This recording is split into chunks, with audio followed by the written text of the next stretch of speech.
Well, here with Executive Chef John DiGiovanni for another crew menu tasting experience. Before we get into the food, what was kind of the idea, concept that you guys wanted to go into the 2025 season with? So, welcome to Lower.com Field.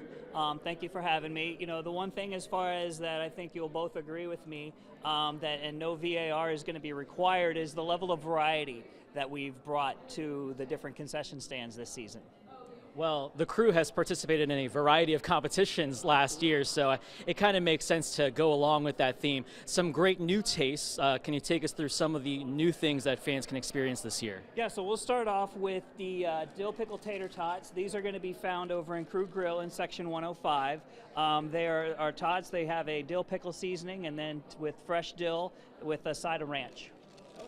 So the dill pickle lovers will enjoy this then. Absolutely. All right, what's next? And then what's next is we'll do the faux brisket sandwich. So the faux brisket sandwich is braised brisket. It has some pickled onions on rye bread with a faux dipping sauce. That's an interesting take on the regular brisket sandwich.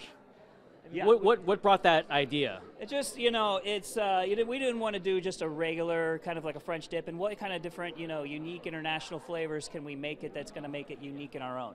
One thing that's catching my eye, the strawberry cream nacho. How did that concept come about? The strawberry cream nachos, we've done a lot of different nachos as far as with pulled meats and stuff like that in our hard hats. We wanted to come up with a dessert option, and everybody loves strawberries and cream, so that's how this came about.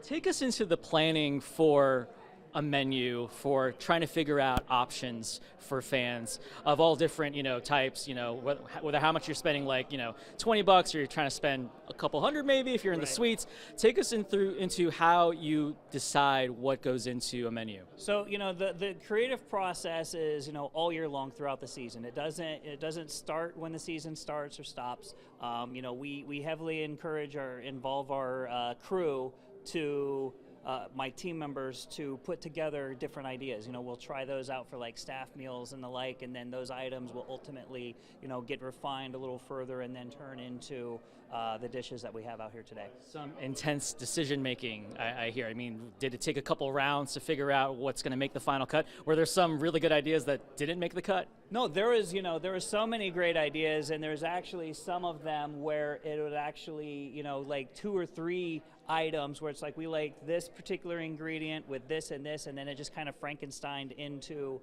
one unique dish. Frankenstein, because we're going with kind of the Goosebumps theme, right? Yeah, exactly. What do you want fans to experience when they come here? Obviously, they come here for a great soccer game, for some great action on the field, but how much goes into what you want fans to experience when they take that first bite? We want them to experience the same joy, taking that first bite that they're experiencing out on the field. We want to, make sure that we're elevating that experience for them. And the creative process, I know we talked about it, but when you go into the details, I mean, how much do you kind of think about just those little details that, the average cook like myself, we don't think about that stuff? Oh, absolutely. Not only do we have to think of the details as far as, it's one thing to make it at home, right, for, maybe 6 or 7 people. When you're having to make it for 20,000 people, right, there's certain things that you may want to consider on that. Yeah, the difficulty of trying to figure out, like, how you're going to appease a very large audience, right? That must be, does that keep you up at night? Yeah, to a certain degree. We try to make everybody happy on that end. And I think as far as with the selections that, we're going to do a really good job with that. Finally, do you have a specific favorite? Do you have one that you're going to gravitate to on that opening night on Saturday? My personal favorite is probably going to be the brisket bowl mac and cheese. So that has the smoked Gouda and cheddar mac, burnt ends, bourbon barbecue drizzle, the pickled red onions, and fried jalapenos. That's probably the go-to that I'm going to be going to at the end of the night. I can't wait to try that. Chef, appreciate it. Good luck to a great season. All right, let's get 3. So I've gathered here some of the best from what we're about to taste today. Got to go with an appetizer first, right? So we're going to start with the pork dumpling salad. I'm not a big salad guy, but hey, throw a pork dumpling on there, I'm here. So let's try the dumpling out first.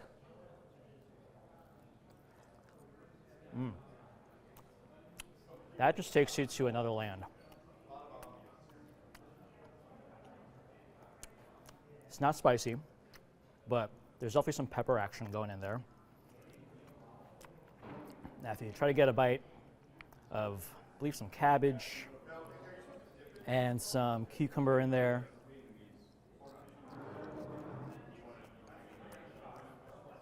This is a salad I could have every day. I like it. We go to a main course now. If you want a hearty option, you can't go wrong with mac and cheese. But one way to elevate it, throw some brisket on there, and you've got like a full meal in a bowl. So let's give this a try.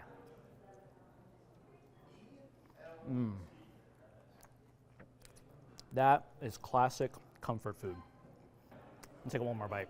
It's all going in my mouthful. If you want your brisket a different way, may I suggest a beef brisket, but with faux? Just, come along this journey with me. I'm told that this is going to be a treat, so let's give it a try.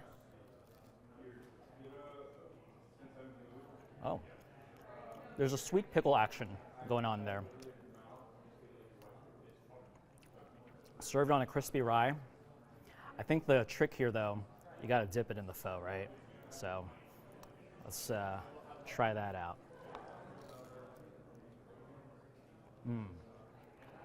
I like that. Comfort food in a different way.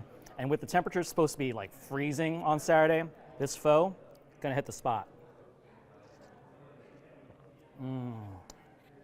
Yeah. Can't complain. Haven't had a bad meal yet here. All right, who doesn't love some tots? I mean, this just takes you back to your childhood. I mean, school lunches. I mean, you would wait all day for these tots. But one way to elevate it, how about some dill pickle? I mean, dill pickle's like all the rage these days. This is served with some fresh dill, some pickle seasoning, and of course you gotta have ranch, right? So let's give this a try.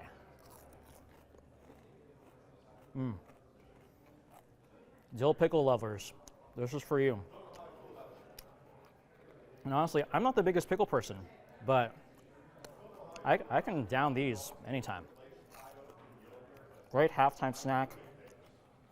And that touch of fresh dill, yeah. Got another winner. All right, who doesn't love nachos when you're going out to any sporting event? But how about dessert nachos? I've got the strawberry cream nacho. According to the description, I mean, I have to read it because it sounds amazing. House-fried cinnamon and sugar, flour, tortilla chips with strawberry cream, agave cream, strawberry salsa, and of course, you gotta have the lime wedge. I mean, let's stop talking, let's start eating. Oh my God. Dessert is never gonna be the same. Yeah. I must now only have nachos with strawberry cream from now on. Done. Nothing more to say. Nothing more to say.